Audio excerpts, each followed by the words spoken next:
Could you just set the stakes up a little bit for folks who might have not been following crypto? Like, what is it that like the crypto industry might want to be seeing from American politicians in the next months to a year? Yeah, so it's really interesting because one of the novelties about the way that they have influenced this election cycle is like generally industries spend on politicians for like, broader reasons. Like it's very rare that you'll see an industry get in for one specific piece of legislation. Like even really niche groups like the Israel lobby, you wouldn't see them go in for one bill. But with the crypto stuff, there's one bill. It's the FIT 21 bill. It's their like preferred regulatory standard, and it's the thing that would like confer legitimacy onto crypto as like a viable and real sector in the economy, in the financial economy. It would move the regulation of that industry from the SEC over to the CFTC, which ultimately just means that the Securities and Exchange Commission is a very big and effective agency in a lot of ways. It has enforcement power. It has manpower. It has, all these things that make it a capable regulatory body.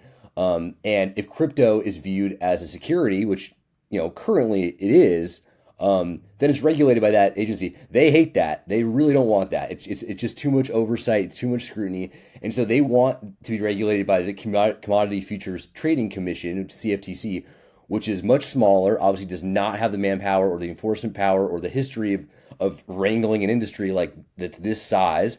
And so they know they'd be much better off under that regulatory regime. So what they're saying is like, we want to be regulated. Like, this is like actually what Facebook used to do. This is sort of, there's some salience with that as well. They're like, we want to be regulated. Like, we're all on the same page here. Like, let's keep this above board. Like, we want to play by the rules. Just give us some rules to play by. But they're not saying like, we accept the rules that exist. They're saying like, we're going to write these rules and then we will play by them. And by passing this, our whole industry will go from being effectively illegitimate. Like right now, the cases the SEC has filed against them is against Coinbase and against Ripple and these things. It's like the whole thing is fundamentally not legitimate, or legal is another word that comes to mind. So this is what they want. That's a long way of saying they have a specific piece of legislation that they want, and they want to see it passed into law, and they want to see it passed into law as soon as possible. And the spending is all about that. It's like, it's really, and there are flourishes here and there where there's like, they do some stuff. I think we'll talk about it too, the way they message on it or don't. But what it really cooks down to is like, they want that bill, and they will do whatever it takes to get that bill across the finish line. I would like to just dwell on that. They want to confer legitimacy on this. That's because it's not, like as you said, legitimate. They're not giving crypto to these campaigns. They're giving real U.S. Government dollars, right? And like that part of it is just so insane to me that it's worse than fossil fuels, in my opinion, because guess what? Those industries actually do something. They have a malevolent impact on our political system, but whether it's fossil fuels or Facebook for that, there's an actual product there. Crypto, there is not one. And it's just wild to me that, like, we've seen the uses for crypto, right? Buying drugs on the black market or otherwise money laundering. And at that point, it's like, well, I think we've seen the end of the practical uses for this, but now it is buying elections. And that's a pretty practical use for this thing that should be considered funny money, in my opinion. Yeah, totally. Right. So it's interesting too, right? 2 years ago, there was a lot of talk about use cases for crypto. Like that was still, there was this, as part, same thing with like Sam Bankman-Fried's political philosophy. There's a positive vision for the world, for American society, and for this technology. It was like, it was going to do something. And I don't remember what it was, but they had some theory of the case. And that's just, you just don't hear that at all anymore, right? Like that's gone. And they don't need to. Why would they need to make a case for why it should exist? What they figured out is that if you spend enough money, it doesn't matter. It doesn't matter if you've conjured up some practical usage for this thing. Of course, there doesn't need to be one. It's useful insofar as it's made a lot of people very rich, and then that is very easy to convert to political power to perpetuate that system. So, yeah, that whole thing is gone, and they obviously don't feel any pressure to make that case anymore. And I think it's pretty notable that is what's going on. But it is an innovative technology in the sense, right, as you point out, that what they're doing on a campaign finance level is innovative. It actually, we haven't seen it before, and there's like a lot of different parts of this that are novel. And there's some that are not so novel. But the one thing is like the approach that they've had to this point is they've raised a ton of money, right? They've raised $215 million. There's some disagreement about exactly what the number is, but the FEC, if we go straight to the FEC, that's what the number that we get. Huge amount of money for one super PAC, right? It's gigantic. And what they've done so far is not even spend very much of it. They're just dangling it over the heads of politicians. And that's something like we haven't seen, where they basically have the $215 million pot and they say like, don't get any ideas or else we will drop this on your head. And so what does a politician do? Like, they obviously don't say anything about crypto, right? You don't want to risk that. But the outcome is that like they don't even have to spend it. It's like it's very cheap. And like compared to paying for lobbyists or paying for ad space or paying for, door knockers or whatever else, it's like much better to just hold this bag of money over someone's head and say like, we could spend this, depending on how you choose to act, and then you don't even have to. And it's like, so it's both like the biggest money I think intrusion we've seen, and crypto makes up a stunning percentage of like outside corporate spending in the cycle. But also like they're not going to spend the whole money, the whole pot, because they don't even have to. And when you get down to like, the dollar per vote sort of efficacy on that, it's pretty cheap, it's pretty effective, and every other industry that spends big money on elections is taking note of that. I mean, that's like a real technology that they can use on an electoral level.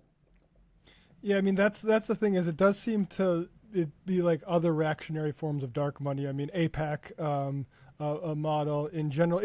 What do you make of the Harris? She recently talked about her plan for black men involves, in addition to like specific health initiatives, crypto.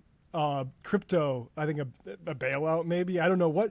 What do you make of, as all these guys from the crypto boosters are going more and more right wing? Harris is also courting and using it as one of the top lines in one of her important outreach endeavors. Yeah, so it's really interesting too, because the crypto money in Silicon Valley generally, we've seen like some pretty rightward drift, and like their signature race, like their big ticket race so far. Maybe there are three of them, but the first race was they crushed Katie Porter in the California Senate race. They threw like $20 million, I think, at Katie Porter to run her out of that race in March of this year, and so that was one.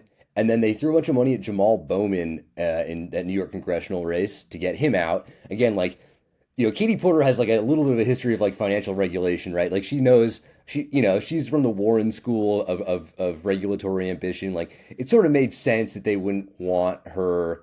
There's a New Yorker piece that came out where they talked to her and she's like, I didn't really say anything about crypto at all. I was very confused, which is true. But like, if you know her record, like that sort of makes sense. With Bowman, it was like, I don't know. It was just like an opportunity to flex some muscle. They threw some money in there after APAC had already thrown in $25 million. And it was just, some of them are just like running up the score a little bit. But the big one is Sherrod Brown in Ohio. And they spent $40 million so far on behalf of Bernie Moreno, who's the Republican car dealer who's running against him in that Senate race. And so it's like the political persuasion of this outfit is pretty obvious. But at the same time, right, so much money that I think the Harris campaign has felt like we need to bury the hatchet with them a little bit, because it's just a liability to have that much money out there ready to be as like a fully partisan entity against us. And she's from California, like the Silicon Valley connection is very obvious. She's much friendlier with tech, and yeah, I mean that announcement to me was so funny, right? Because it's like crypto lobbyists have been swarming in DC for the last 2 years. Like that's just been going on, even actually longer than that.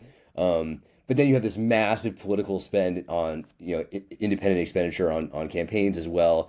And then Harris saying we gotta reset the famous quote on this is that we need a reset with the industry.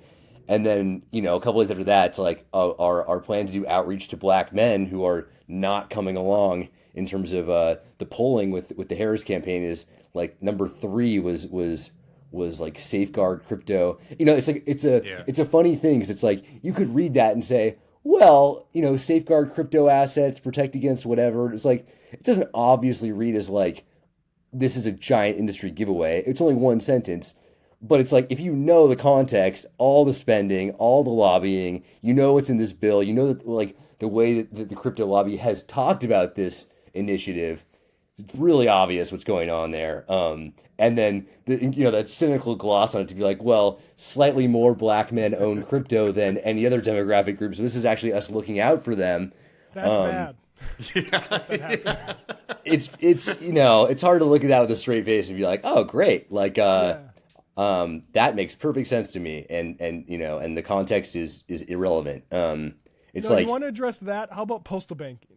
Right, or all these we got disproportionate number of black men invested in crypto. How about all black people and everyone gets health care, right? Like this sort of protecting certain people from their bets. I mean, it's like saying we're going to protect racetrack investments. It's just like, this is they were and look, right, like who plays the lottery? It's like, should we underwrite the lot? It's like, yeah, and a lot of these Democrats, like Cory Booker, they've had this rhetoric that has been basically PR for the industry for a long time. It's like, we need to make sure this is growing in a safe way. Well, it's a scam. Like, you can't grow a scam in a safe way. And sorry, just like to add to it too, that like one of the things that's really dangerous about this industry is that, again, like the crypto, like the Bitcoin, it doesn't have any value in and of itself, right? It has to be sold to somebody, right? Which means like you have to have a sucker to sell your product to. And the fact that more and more people from marginalized communities, more and more people from poor communities are like buying into these things is not so much that like, oh, these people now have an opportunity to participate in this new economy. It's that they're the ones buying, the speculative asset, and the hope is from the people who are selling it to them that they'll be the ones holding the bag. Right. So please go. Jay-Z, I mean, I forget what they like did something where they dropped off a bunch of pamphlets in a housing block and said, here's crypto, there's your financial literacy guy. That's coming from a capitalist. Okay, I expect that from Jay-Z. You're running for president of the United States, and one of your main things is we'll protect the profile pic, little guy you bought in I forget what they even called now. What were the images that the crypto aligned images? No. Oh, the NFTs. NFTs, yeah. NFTs. Right. It's like, what?